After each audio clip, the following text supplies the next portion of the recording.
एक तरफ जम्मू कश्मीर में आतंक के खात्मे को लेकर सेना विशेष ऑपरेशन में जुटी है, तो दूसरी तरफ सदन में धारा 370 को फिर से बहाल किए जाने को लेकर प्रस्ताव पास कर दिया गया, जिसका बीजेपी विधायकों ने जबरदस्त विरोध किया और सत्ताधारी पार्टी पर आवाम को गुमराह करने का आरोप तक लगा दिया।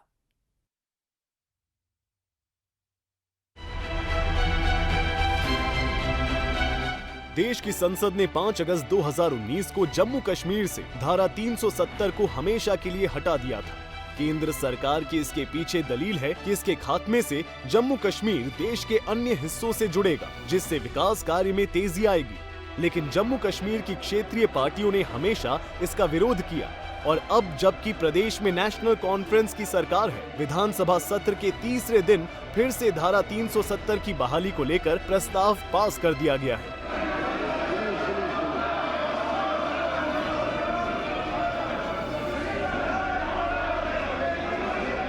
जम्मू कश्मीर सरकार के इस फैसले को लेकर बीजेपी विधायकों ने जबरदस्त विरोध प्रदर्शन किया है। जम्मू कश्मीर विधानसभा में बीजेपी विधायकों का आरोप है कि नेशनल कॉन्फ्रेंस जम्मू कश्मीर के लोगों को गुमराह कर रही है। धारा 370 और 35A को वापस नहीं लिया जा सकता। पढ़ी लिखी जनता जो है आज सब समझती है कि ये यहाँ का वातावरण जो है वो खराब कर रहे हैं, और मेरा मानना है कि जो भी वातावरण यहाँ का खराब करने की कोशिश करेगा उसको बर्दाश्त नहीं किया जाएगा। एलजी साहब के चलते यहाँ पर एक शांति का माहौल था, उनके नेतृत्व में चुनाव हुए, कोई अनटूवर्ड इंसिडेंट नहीं हुआ।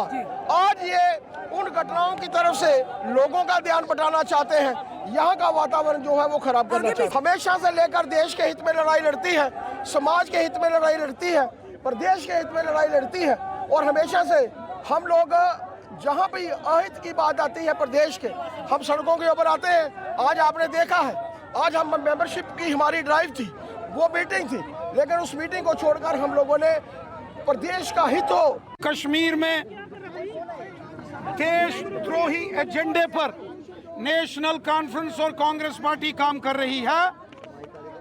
जिस धारा 370 ने जम्मू कश्मीर के अंदर पाकिस्तान की मानसिकता को जन्म दिया, जिस धारा 370 ने जम्मू कश्मीर में आतंकवाद और अलगाववाद को जन्म दिया, उस धारा 370 को 5 अगस्त 2019 को हमेशा के लिए समाप्त कर दिया गया।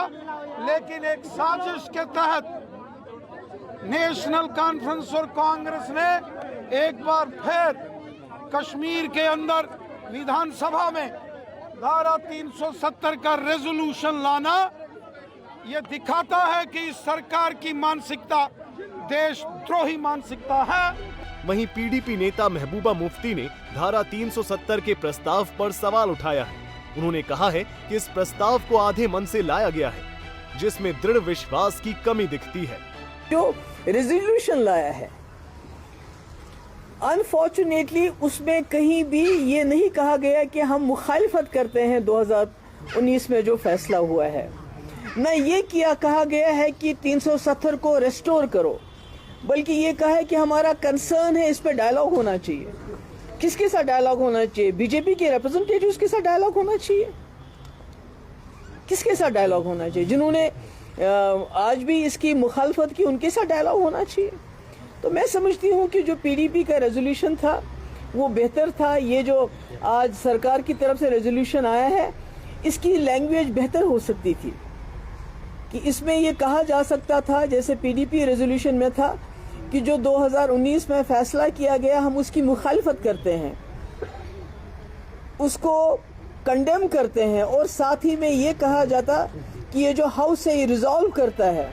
पीडीपी भले इसमें नुक्स निकालने में जुटी हो, लेकिन सरकार में सहयोगी और कुलगाम से सीपीआईएम के विधायक मोहम्मद यूसुफ ने इस फैसले को ऐतिहासिक बताया है। हमारे चुनावी अमल में भी जहाँ तक सारी सेकुलर पार्टियों का ताल्लुक है, लगभग उनकी कमिटमेंट रही है कि जो 5 अगस्त 2019 को रवा रखा गया, जम्मू कश्मीर के आईनी हुकूक के साथ खिलवाड़ किया गया, उन्हें बहाल करने के लिए जो हम वादाबंद रहे, आज हाउस ने रेजोल्यूशन पास करके उस वादे को पूरा किया और ये मुतालबा किया गवर्नमेंट ऑफ इंडिया से कि इस 370 की बहाली के अमल को आगे बढ़ाने के लिए फौरी तौर पर डायलॉग का प्रोसेस शुरू किया जाए। और मेरे ख्याल में ये हिस्टोरिक हैं और ये जिम्मेदारी रही है इस हाउस के मुबारकबाद के मुस्तहिक हैं हमारे ऑनरेबल मेंबरान। जम्मू कश्मीर विधानसभा से धारा 370 बहाली का प्रस्ताव भले पास हो गया हो, लेकिन इसकी वापसी इतनी आसान भी नहीं है। अभी प्रस्ताव की मंजूरी को केंद्र सरकार को भेजा जाएगा, जिस पर आगे का निर्णय केंद्र सरकार को लेना है। ऐसे में जाहिर है वर्तमान की केंद्र सरकार अपने ही फैसले को नहीं पलटेगी और धारा 370 की वापसी असंभव होगी। सूर्या समाचार के लिए जम्मू कश्मीर से मीर आफ्ताब की रिपोर्ट।